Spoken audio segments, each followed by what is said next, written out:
우리에게 주시는 말씀은 에베소서 4장 1절에서 6절까지입니다.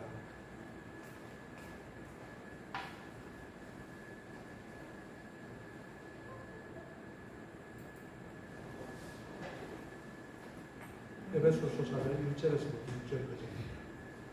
한번 같이 만들어 읽도록 하겠습니다.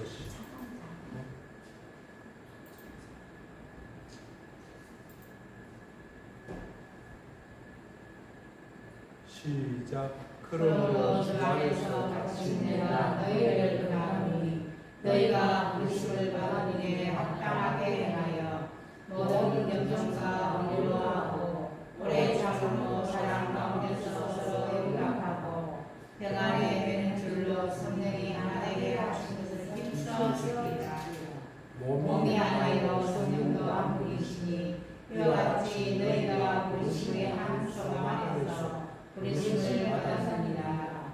주도 한 분이시요 믿음도 하나이요 세례도 하나이요 하나님도 한 분이시니 온 만유의 아버지시라. 만유 위에 계시고 만유를 통해 하시고 만유 가운데 계시도다.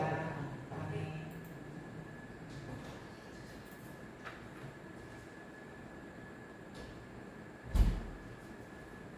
사람은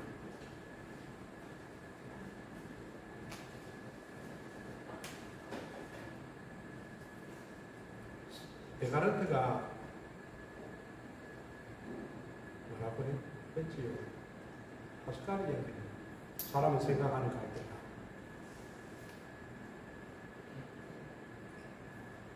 우리가 무엇을 생각하느냐가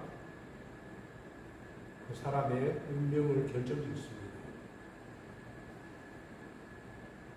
우리가 생각하는 것은 참으로 중요합니다.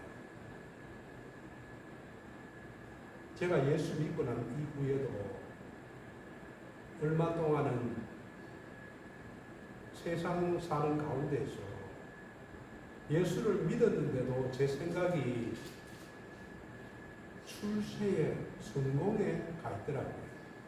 그래서 제가 경찰이 되었을 때에 제가 부산지방경찰청장을 하려고 마음을 먹었습니다. 아주 세속적인 것이죠. 그런데 어느 순간에 그게 부질없다는 것을 깨달았습니다. 이 생각이 인생을 좌우를 하는데 우리가 무슨 생각을 하면서 살아야 되는가 하면 위의 것을 생각해야 됩니다. 생각이 인생을 결정짓습니다. 그래서 순간순간 우리가 무슨 생각을 해야 되는가가 너무나 중요합니다. 어느 순간에 제가 이런 생각이 들더라고요. 이게 하나님께서 저에게 주신 생각이시죠. 내가 복음을 위해서 살다가 죽고 싶다. 복음, 나를 구원한 이 복음을 다른 사람에게 전하고 싶다. 그런데 내가 평신도로 내가 집사로 내가 복음을 전해보니까 1년에 제일 많이 전해서 교회 데리고 온 사람이 15명이었습니다. 1년에 15명. 제일 많이 데리고 온 사람이. 보통 1년에 한 10명, 12명은 데리고 왔습니다. 그런데 세월이 좀 지나니까 집사로 데리고 오는 것보다도 목사가 되어서 복음을 전하는 게 더 수월하겠다 이 생각이 들더라고요. 그래서 제가 신학을 했습니다. 하나님도 제대로 알고 복음도 제대로 전하자. 그런데 신학을 하니까 사도 바울이 자기가 구원받은 게 너무 감격해서 나는 복음과 예수 그리스도를 위해서 나의 생명을 드리는 것조차 조금도 아까워하지 않노라. 이 말씀을 하는 걸 듣고 저도 충격을 받았습니다. 그래, 나도 복음과 예수 그리스도를 위해서 살아야 되겠다. 예수 믿는 사람들을 제자라고 합니다. 제자라는 것은 무엇인가 하면은 예수님을 따르는 것을 말합니다. 예수님의 모든 것을 따라가는 사람. 그러면은 그리스도인이 가장 중요한 게 뭐냐 하면은 예수님을 늘 생각하는 겁니다. 예수님을 늘 생각하는 사람은 반드시 예수님을 닮아가게 되어 있습니다. 제가 목회를 하고 난 뒤에 제가 바라는 것이 딱 한 가지가 있는데 예수님을 닮아야 되겠다 이겁니다. 예수님에 쫓아야 되겠다. 그런데 예수님은 하나님이면서 인간으로 오셨는데 그러면 완전한 사람인 사도 바울이 자기는 예수님을 닮기 위해서 일평생을 노력했고 그래서 사도 바울의 삶을 보면서 제가 느낀 게 나는 사도 바울을 닮아야 되겠다. 닮았는지 안 닮았는지 모르겠습니다. 닮고 싶은 게 제 마지막 소원입니다. 사도 바울을 닮고 싶은 게, 그렇게 살고 싶은 게, 그렇게 죽고 싶은 게 제 소원입니다. 그래서 제 마음속에는 늘 그 생각이 있어요. 사도 바울이면 어떻게 생각했을까? 이럴 때 사도 바울이면 어떻게 행동을 했을까? 그것으로 머리에 꽉 차 있어요. 그런데 오늘 사도 바울이 이렇게 이야기합니다. 지금 사도 바울이 에베소 교인들에게 서신을 보내면서 1장부터 3장까지는 하나님에 대해서, 교리에 대해서, 신앙에 대해서 이야기를 하고 그리고 지금 4장 1절부터 4장부터 6절까지는 그리스도인이 살아갈 삶에 대해서 이야기합니다. 이것은 너무나 중요합니다. 물론 그리스도 개인에게 이야기하는 이야기이면서 교회 공동체에 하는 이야기입니다. 그러면 첫 마디가 중요하죠. 항상 성경은 사도 바울의 서신을 보면은 중요한 순서대로 이렇게 내려옵니다. 오늘 보면은 4장 1절을 보면은 그러므로 주 안에서 갇힌 내가 사도 바울이 출세를 위해서 성공을 위해서 세상 권력을 위해서 갇힌 게 아니죠. 예수님을 위해서 일하다가 갇혔습니다. 갇힌 내가 너희를 권하노니 너희에게 지금 권하는 거죠. 이게 중요합니다. 너희가 부르심을 받은 일에 합당하게 행하여. 우리가 부르심을 받은 건 어떻게 받았다 했지요? 우리를 창세전에 우리를 선택하셔서 불러서 예수님을 고백하고 신앙을 고백하고 그리스도를 주로 믿고 그리고 하나님으로부터 의롭다함을 받고 하나님의 자녀가 되고 하나님의 상속자가 되고 예수와 나는 하나가 되었습니다. 한 몸이 되었습니다. 그래서 성령님께서 우리 안에 계십니다. 또다시 이야기하는데 성령 충만을 받고 싶으면은 성령을 읽고 묵상하면서 기도하면은 어느 누구도 성령 충만을 받지 못하는 사람이 없습니다. 그래서 너희가 부르심을 받았는데 자 부르심을 받았으면은 나 이제 하나님께 부름 받았네 땡 절대로 그런 일은 없습니다. 하나님께 부름 받으면은 부름 받은 사람에 맞게 합당하게 행해야 합니다. 그것이 1절 말씀입니다. 1절 말씀 한번 보십시오. 그러므로 주 안에서 갇힌 내가 너희를 권하노니 너희가 부르심을 받은 일에 합당하게 행하라고 이야기를 합니다. 그러면은 합당하게 행하는 게 무엇일까요? 요거는 그리스도인으로서 아주 기본적이면서도 가장 중요한 그리스도인의 합당한 삶을 이야기합니다. 무엇이냐면 2절입니다.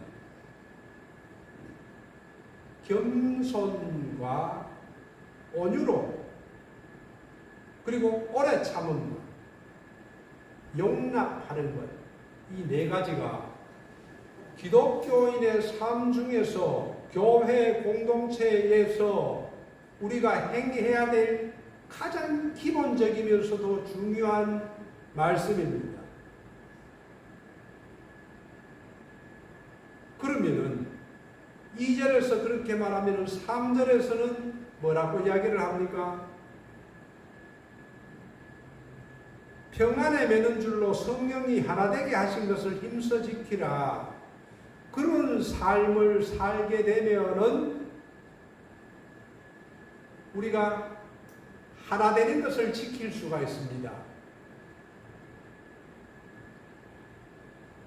하나 된다는 것, 하나 된다는 것, 교회가 하나 된다는 것, 가족이 하나 된다는 것, 그리스도인이 하나가 된다는 것, 나라가 하나가 된다는 것, 이거는 한 마음을 말하는 것인데 한 마음이 되는 것은 너무나 중요합니다. 교회가 한 마음이 되지 못하면은 그 교회는 분열하고 망가집니다.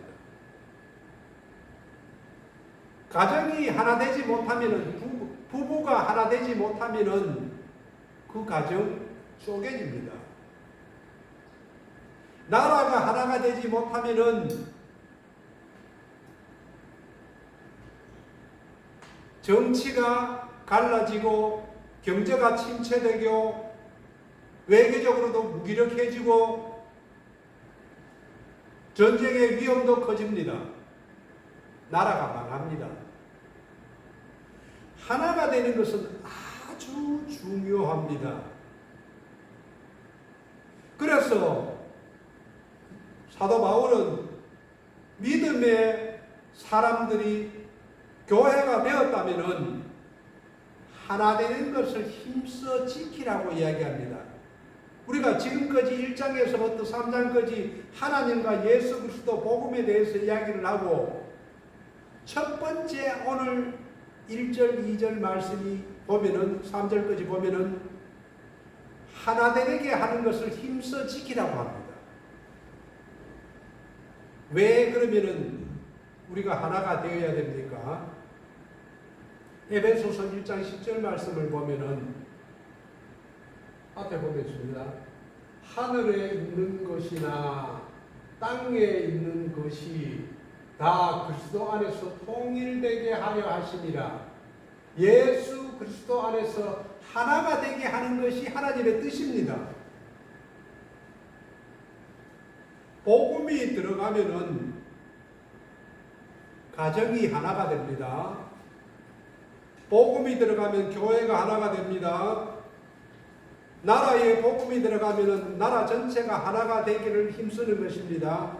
그런데 하나 되는 것을 방해하는 것이 있습니다. 무엇입니까?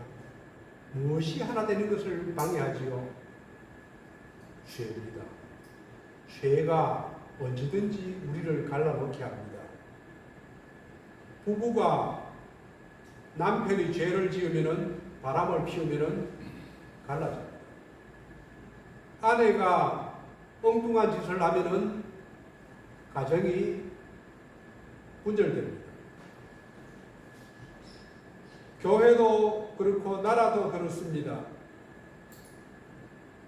그러나 복음은 예수 그리스도 안에서 하나 되게 하는 것이 복음입니다.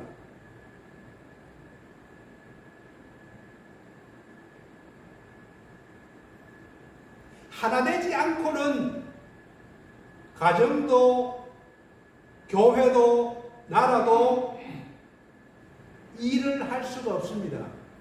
하나가 되어야 됩니다. 오늘 본문 1절에서 그렇게 이야기합니다. 그러므로 주 안에서 같이 내가 너희를 권하노니 너희가 부르심을 입은 부름에 합당하게 행하여. 바울은 그러므로라고 이제 이야기를 하면서 우리에게 하나님의 부름에 합당하게 행하라고 이야기를 합니다. 그러면서 하는 말이 쭉 계속해서 4장부터 6절까지가 부름받은 우리가 해야 될 일과 하지 말아야 할 일을 꼬집어서 이야기를 합니다. 그러면은 우리가 부름을 받은 일에 합당하게 살기 위해서는 어떻게 해야 되냐면 2절을 보십시오. 2절을 보면은 모든 겸손과 온유로 하고 네 가지를 이야기합니다. 오래 참음과 사랑 가운데서 용납하라. 3절에서는 그렇게 살면은 성령이 하나 되게 하신 것을 힘써 지킬 수 있다라고 이야기를 합니다. 여기서 성령이 하나 되게 하신 것이라는 이 번역을 보면은 성령의 하나됨을 말합니다. 성령으로 하나됨. 이 성령으로 하나된 것은 에베소서 2장 14절에서 18절까지를 보면은 예수님께서 우리를 하나되게 만드셨습니다. 에베소서 2장 14절 18절 말씀을 볼게요. 그는 우리의 화평이신지라. 예수님을 말하지요. 둘로 하나를 만드사 원수된 것 중간에 막힌 담을 자기 육체로 허시고 십자가의 죽음으로 법적으로 된 계명의 율법을 폐하셨고 이는 둘로 자기 안에서 한 세 사람을 지어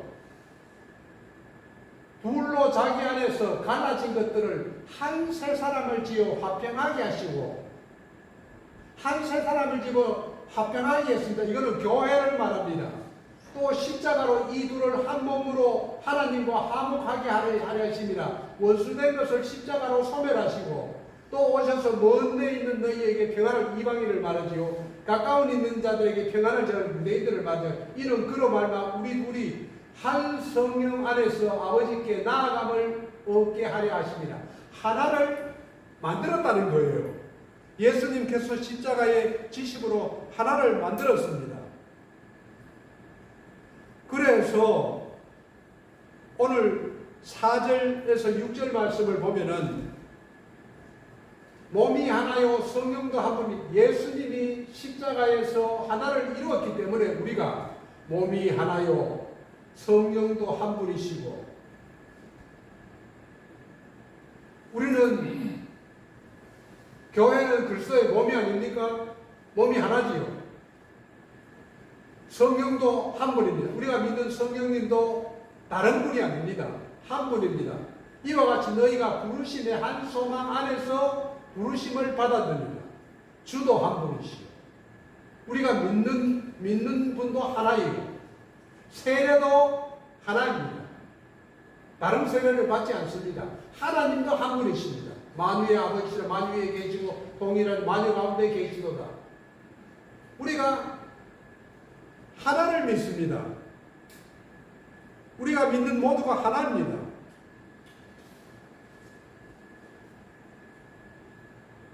그래서 우리는 복음을 들음으로 예수를 믿게 되고 하나님을 아버지라 부르고 우리를 서로 형제 자매라고 형제라고 서로 받아들이게 되는 것입니다.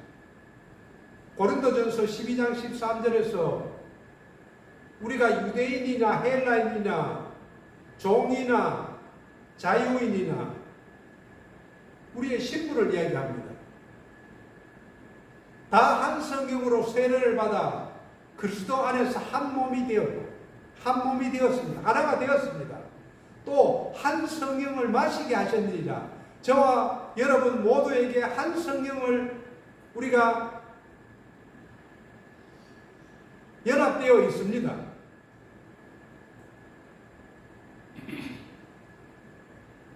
오늘 본문 3절을 다시 보면은 이와 같이 평안에 매는 줄로 성령이 하나 되게 하신 것을 힘써 지키라고 했습니다. 에베소 교회 성도들에게 하나가 되라고 바울은 촉구하지 않습니다. 또 하나됨을 회복하라고도 말하지 않고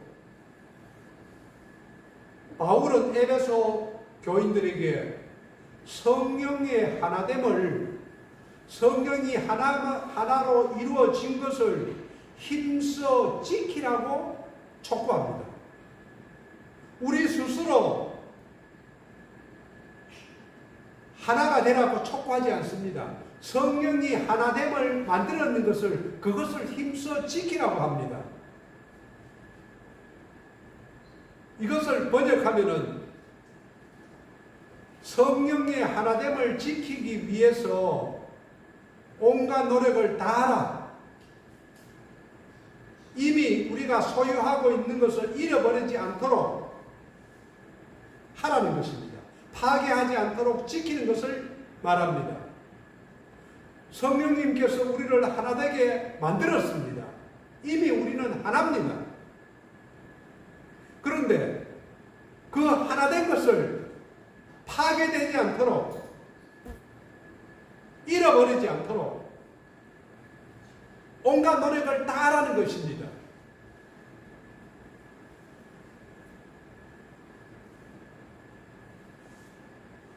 이 하나됨은 이미 교회 안에 존재하는 것입니다.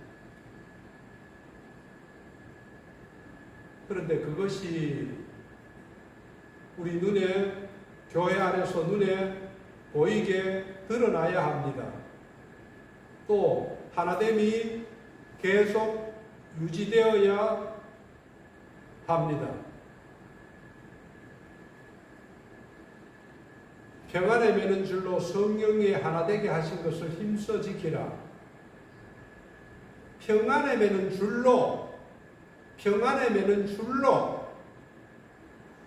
우리는 힘써 지켜야 합니다. 평안은 평화를 말합니다.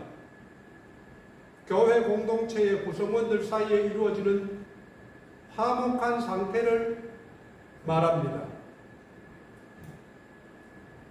성령의 하나됨을 지키고 유지하기 위해서는 교회 공동체의 구성원들이 서로 받아들이고 사랑을 교제를 나눔으로써 평화를 이루어 가야 합니다. 평화는 서로 구성원들을 결속해 주는 것이면서 동시에 교회의 구성원들이 사랑 안에서 하나 될 때 평화가 실현되는 것입니다.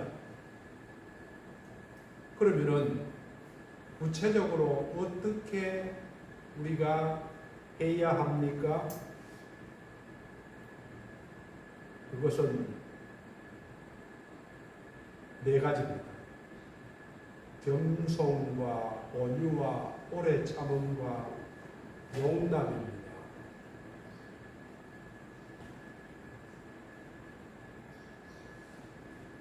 그런데 우리 스스로가 하나 되는 것을 지키는 것은 한계가 있습니다. 어쩌면 불가능합니다.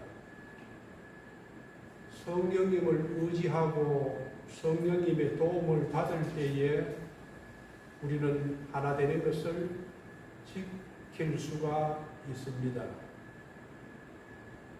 오늘 2절 말씀을 보면은 모든 겸손과 온유로 하고 오래 참음으로 사랑 가운데서 서로 용납하고 이 구절은 신앙생활 하는데 가장 중요하고 기초적이고 유익한 구절입니다.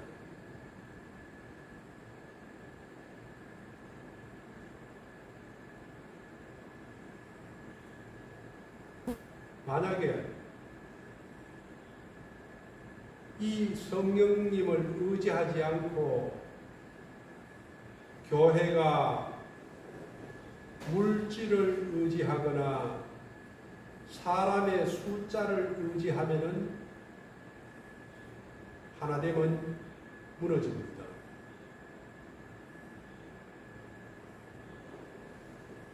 하나님의 나라는 의와 평강과 희락이라고 합니다. 우리 안에 하나님의 나라가 임해 있습니다. 의라는 것은 바른 것을 말합니다. 바르게 사는 것을 말합니다. 바르게 살 때에 평강과 희락이 옵니다. 그런데 우리가 바르게 살려 하면은 반대에 부딪힐 때가 많습니다. 손해볼 때도 있습니다. 그런데 성령님께서 우리를 바르게 살도록 해주십니다. 그래서 우리에게 성령님께서 평안을 주시고, 때로는 우리가 마음이 좁아지고 별것 아닌 일에도 마음 상하고 교회 안에서도 자존심의 상처를 입을 때가 있습니다. 그럴 때에도 성령님께서 우리를 용납하게 해주십니다. 성령님께서 불편한 관계를 매끄럽게 해줍니다. 성령님께서 편안하게 만들어 주십니다. 우리가 마음이 상하고 어떤 염려와 근심을 가지고 있다가도 우리가 찬양을 크게 부르거나 기도를 뜨겁게 할 때에 성령님은 우리에게 엄청난 기쁨과 평안을 주십니다. 사람이 줄 수 없는 기쁨과 평안을 성령님께서 주십니다. 그런 성령 안에서 우리가 하나 되기를 힘써 지키기 위해서는 이 네 가지 중에 첫 번째, 겸손해야 합니다. 이 겸손은 우리 그리스도인이 살아가는 데에 가장 기초적이면서도 가장 중요하고 가장 어렵습니다. 제가 예수 믿고 한 40년이 되었는데 겸손하고 온유하기 위해서 참 노력을 많이 했습니다. 그런데도 겸손하지 못할 때가 많은 것을 느낍니다. 이 겸손은 가정에서도 직장에서도 친구와의 관계에서도 하나됨의 핵심적인 요소가 겸손입니다. 겸손이라는 단어를 사전을 찾아보면은 남을 나보다 낫게 여기는 태도라고 이야기를 합니다.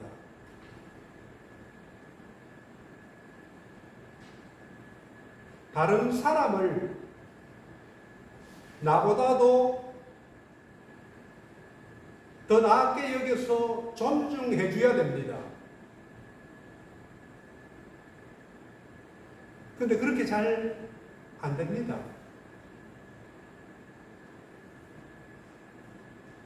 대체로 내가 대화를 하다 보면은 내가 당신보다 낫지, 내가 당신보다 똑똑하지, 이런 마음을 가지면은 관계가 깨어집니다. 이런 마음을 가지면은 내 안에 있는 죄가 작동됩니다. 분열이 시작됩니다. 죄의 증상은 대화 가운데서 나는 맞고 너는 그러다. 나는 옳고 너는 그러다. 이런 구별의식이 죄의 증상입니다. 그러면서 적대감을 일으키고 불화를 일으키고 다툼을 일으킵니다. 죄는 항상 그렇습니다. 자기를 귀히 여기고 자기를 중심에 놓습니다. 자기의 생각을 중심에 놓으면 분쟁이 일어납니다. 내가 맞고 너는 그러다. 또 내가 느끼고 생각하는 것, 진리는 예수님밖에 없습니다. 우리가 대화하는 것은 대부분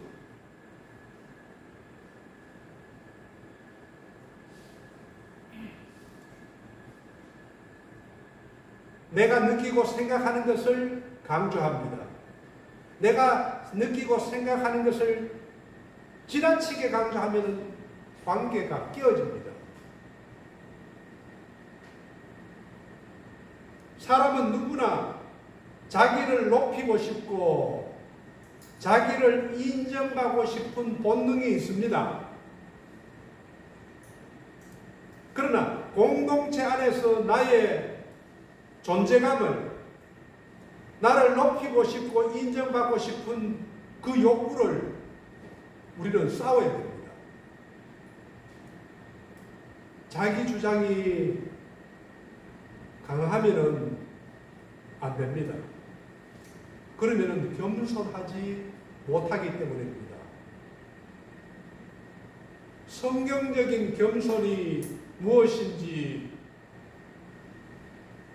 알려면은 예수님과 사도 바울을 보면은 성경적인 겸손을 알 수가 있습니다. 사도 바울을 예를 들어 보십시오. 바울은 자기 자신의 자랑을 하지 않습니다.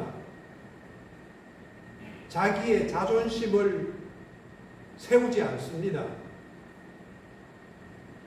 바울 서신을 보면은 바울은 자기 스스로를 나는 아무것도 아니다. 나는 쓰레기 같은 사람이다. 죄인 중에 괴수다. 가장 작은 자다라고 이야기를 합니다. 왜 그렇게 이야기할까요? 겸손하기 때문에 그렇습니다. 예수님 십자가 안에서 예수님을 자세히 바라보면은 자기 자신이 보이기 시작합니다. 예수님 십자가를 깊이 들여다보면은 자신의 모습을 제대로 볼 수가 있습니다. 아, 내가 정말로 작은 자구나. 그러면은 자기 자신이 보이면은 다른 사람에 대한 태도가 바뀌게 됩니다. 겸손은 다른 사람과의 관계에서 드러납니다.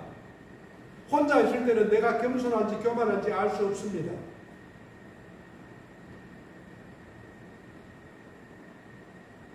그래서 C.S. 루이스 신학자이자 목사님은 이렇게 이야기합니다. 겸손이란 자신을 낮게 생각하는 것이 아니라 작게 생각하는 것이다. 자기를 낮추는 것이 아니라 자기를 적게 생각하는 것이다. 겸손은 자신의 능력과 생각과 주장을 절대화하지 않고 내가 너보다 낫다는 생각을 가지지 않고 자신을 돋보이게 하려고 하지 않고 자신의 소리를 낮추어야 한다고 루이스는 이야기를 했습니다.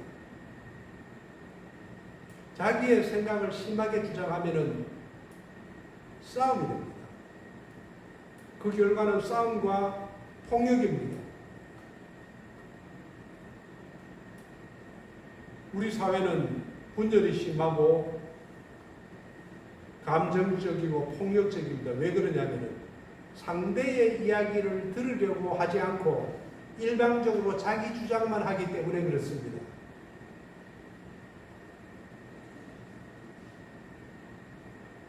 나를 드러내고 싶은 욕망과 싸워야 합니다.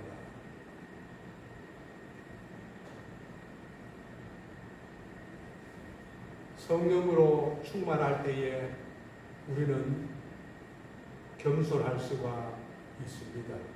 둘째는 온유함입니다. 온유라는 것은 온유, 부드럽고 따뜻하고 친절한 것을 말합니다. 강한 성격은 공동체의 하나됨을 깨뜨릴 수가 있습니다. 우리가 화평하려면은 가정에서도 직장에서도 교회에서도 어디에서든지 화평하려면은 부드러워야 됩니다.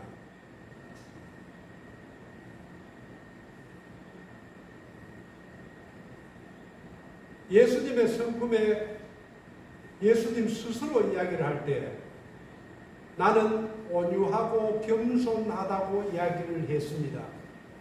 예수님께서 자기 자신을 이야기를 할 때에 나는 온유하고 겸손하다고 했습니다. 온유라는 것은 부드럽다고 해서 연약한 것이 아니고 내적으로 강함이 있어야 부드러울 수가 있습니다. 대체로 사람들은 자기가 어떤 피해를 당하면은 피해를 당한 만큼 보복하고 싶어집니다. 그거는 인간의 본성입니다. 보복해버리면은 온유가 안 됩니다. 그러나 본능대로 행동하기가 쉽습니다. 보복하고 싶어도 보복하고 싶지만 보복하지 않으려고 하면은 그것을 억누를 수 있는 강인함이 있어야 합니다. 이것이 온유입니다.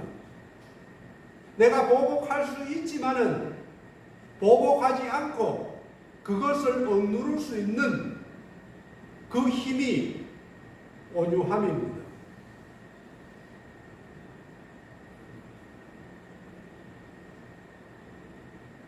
이 안에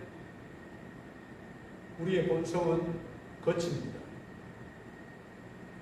조금만 손해보고 조금만 자존심이 상처를 받으면 공격하고 싶고 싸우고 싶고 함부로 말하고 싶은 욕망이 생깁니다. 그런데 이 욕망을 다스릴 수가 있어야 합니다. 세 번째는 오래 참는 것입니다. 하나됨을 힘써 지키기 위해서는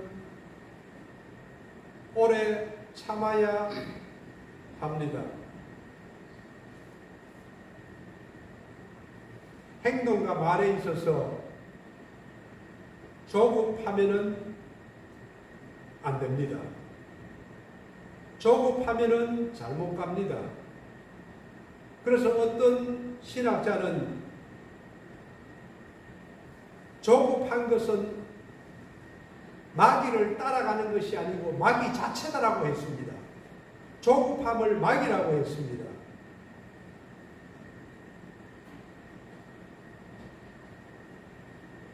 우리가 교회 공동체에 보면은 여러 사람이 있습니다.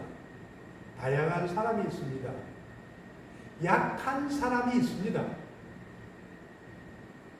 약한 사람이 있으면은 기다리고 품어주고 참을 수밖에 없습니다.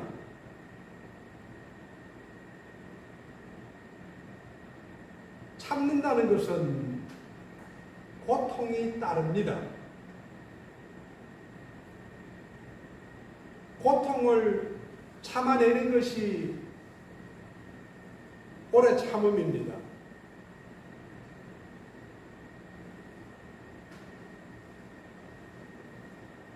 우리가 오래 참을 때에 하나됨을 지킬 수가 있습니다.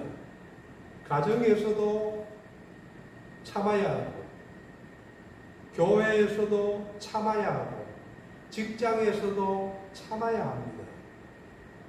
우리가 얻는 대부분은 인내로 얻습니다.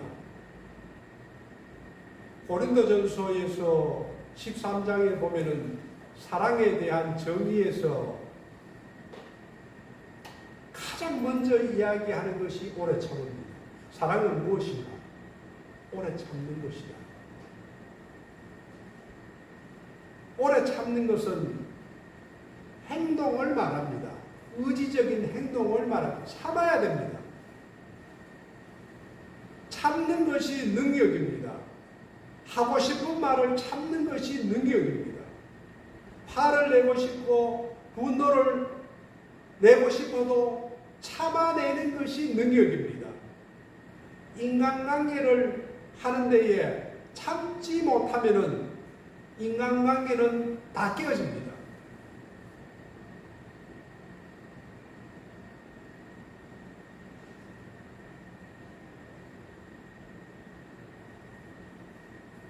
옳고 그름을 분별하기는 쉽습니다.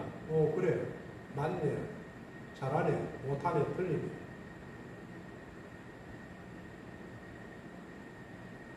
내가 옳다고 해서 그것을 주장하고 내세운다면은,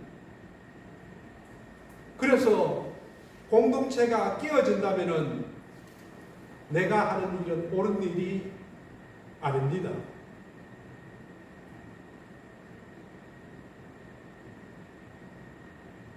그렇게 오래 참을 때에 오래 참음은 용납의 모습으로 드러납니다. 때로는 이해가 안 됩니다. 저 사람이 하는 것이 이해가 안 됩니다. 저 사람이 말하는 것이 이해가 안 됩니다. 저 사람이 하는 행동이 이해가 안 됩니다. 이해하려고 해서는 안 됩니다. 그때는 있는 그대로 참고 받아들여줘야 됩니다. 그것이 용납입니다. 상대방이 맞든 틀리든 잘하든 못하든 나에게 상처를 주더라도 있는 그대로의 모습을 수용해 주는 겁니다. 그것이 용납입니다. 그래, 그렇구나. 잘못하더라도 용서하고 이해가 안 되더라도 그냥 수용하고 받아들여주는 것이 용납입니다. 싸워도 안 되고 시시비비를 가려도 안 됩니다. 그냥 있는 그대로의 모습을 품어주는 것, 그것이 용납입니다. 왜 그렇게 해야 합니까? 사랑하기 때문에. 사랑 가운데서 서로 용납하고, 사랑하기 때문에 있는 그대로의 못된 모습, 잘못난 행동, 그것을 받아들여주는 겁니다. 그게 사랑입니다.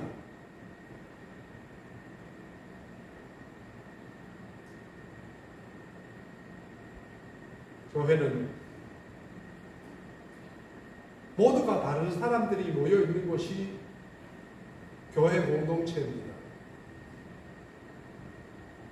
서로 다르지만은 다른 것을 배척하지 않고 있는 그대로 받아들여주면서 살아가는 것, 이것이 용납입니다. 세상 사람들은 그렇게 안 하지요. 당신이 뭔데? 네가 뭔데? 부부가 결혼하면은 결혼한 남편이 아내들에게 이야기합니다. 내 성격에 맞추어, 내 생활 습관에 맞추어 줘. 아내는 또 그렇게 이야기합니다. 당신이 나를 사랑해서 결혼했다면은 내 취향과 내 취미에 좀 맞춰줘. 서로 주장합니다. 이렇게 서로가 주장하면은 화내고 또 미워해지고 결국은 불행하게 삽니다.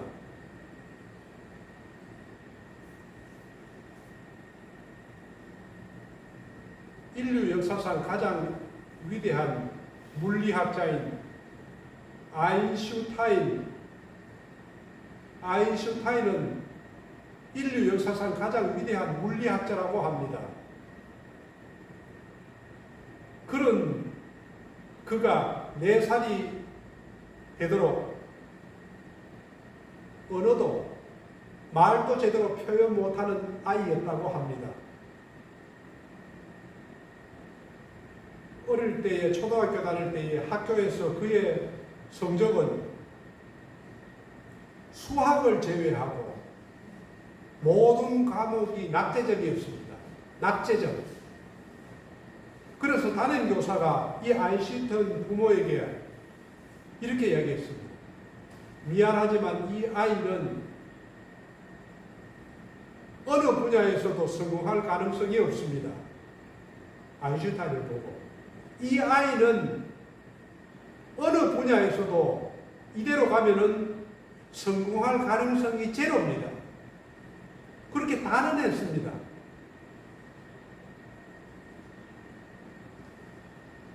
하지만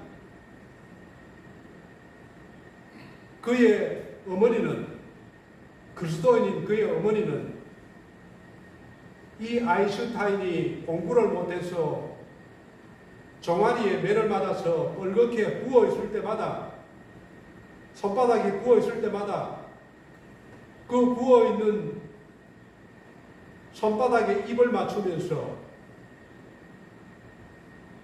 너에게는 다른 아이들이 가지지 못한 특별한 재능이 있단다. 너는 틀림없이 훌륭한 일을 하게 될 거야. 애가 학교에서 맞아올 때마다 엄마는 그렇게 이야기하는 겁니다. 너에게는 다른 아이들이 가지지 못한 특별한 재능이 있어. 너는 틀림없이 훌륭한 일을 하게 될 거야. 이렇게 어머니는 오래 참으면서 용납하고 이 낙제생인 아인슈타인을 받아주었다는 것입니다. 이 아인슈타인이 15살 되었을 때에 뉴턴, 스피노자, 데카르트 이 어려운 책을 읽을 정도로 이해하고 발전했고 나중에는 상대성 원리를 발견하는 세계적인 천재로 바뀌었습니다. 왜 그랬습니까? 오래 참고 용납해 주었기 때문에 그 어머니가 애를 부정하지 않고 있는 그대로 받아준 것입니다. 그리고 위로하고 격려해 준 것입니다. 교회 공동체는 이런 불완전한 사람들이 모였습니다. 이런 사람, 저런 사람, 이런 모양, 저런 모양, 각양각색의 성격과 환경에서 자라온 것들이 다 다릅니다. 어떤 사람은 좀 모자라기도 하고, 좀 부족하기도 하고, 실수도 많이 하고,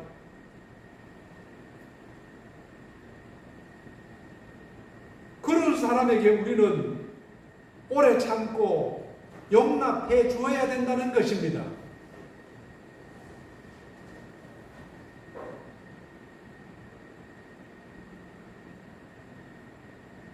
우리는 내 마음에 안 들면은 판단하는 마음이 먼저 듭니다. 뭘 사람이 저래요? 뭘 잘못하네? 판단을 하기 쉽습니다. 그러나 용납은 어렵습니다. 있는 그대로 받아들인다는 것이 어렵습니다. 그래서 우리는 판단하기보다도 용납을 배워야 됩니다. 누가 용납할 수 있는가? 큰 자가 용납할 수가 있습니다.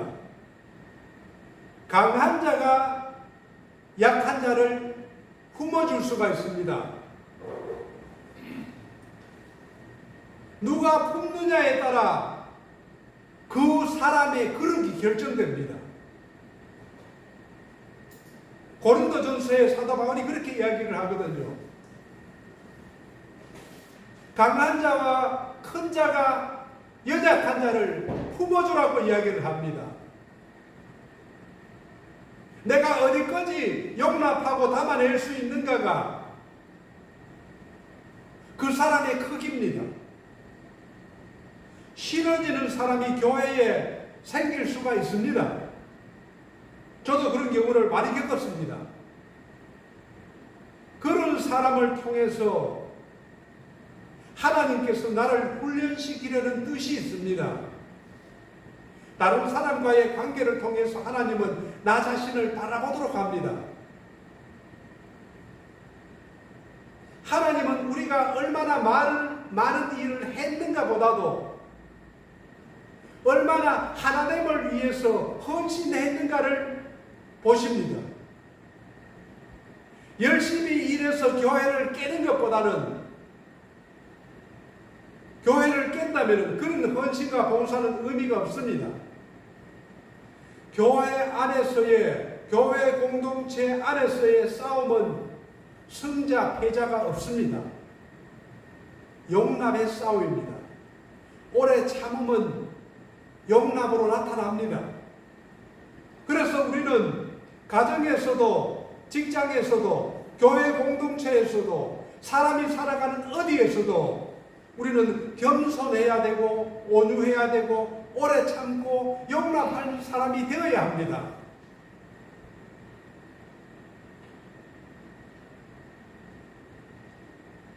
사도 바울은 오늘 본문에서 가장 우선적으로 이 말을 우리에게 하고 있습니다. 하나됨을 지키는 것.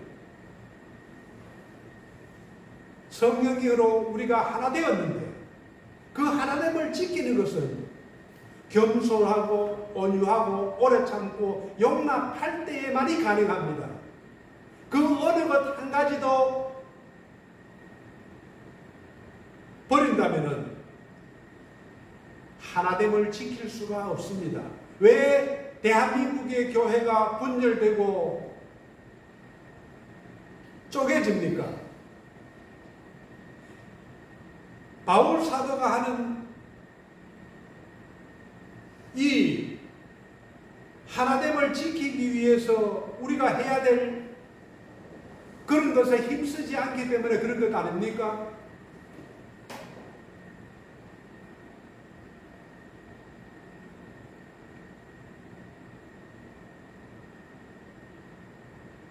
공동체의 하나됨은 획일화가 아닙니다. 다 똑같은 게 아닙니다. 다양성을 인정하면서 하나가 되어야 됩니다. 오케스트라가 하모니를 이루는 것과 같습니다. 연주자들이 각자의 악기 소리를 자기 소리만 낸다면 이 연주는 소음으로 끝날 것입니다. 오케스트라는 독주와는 다릅니다. 자신의 소리를 내는 것보다 다른 악기와의 하모니를 중요 여기는 것이 오케스트라입니다. 지휘자와 함께 연주하는 사람들을 바라보면서 하모니를 이루는 것입니다.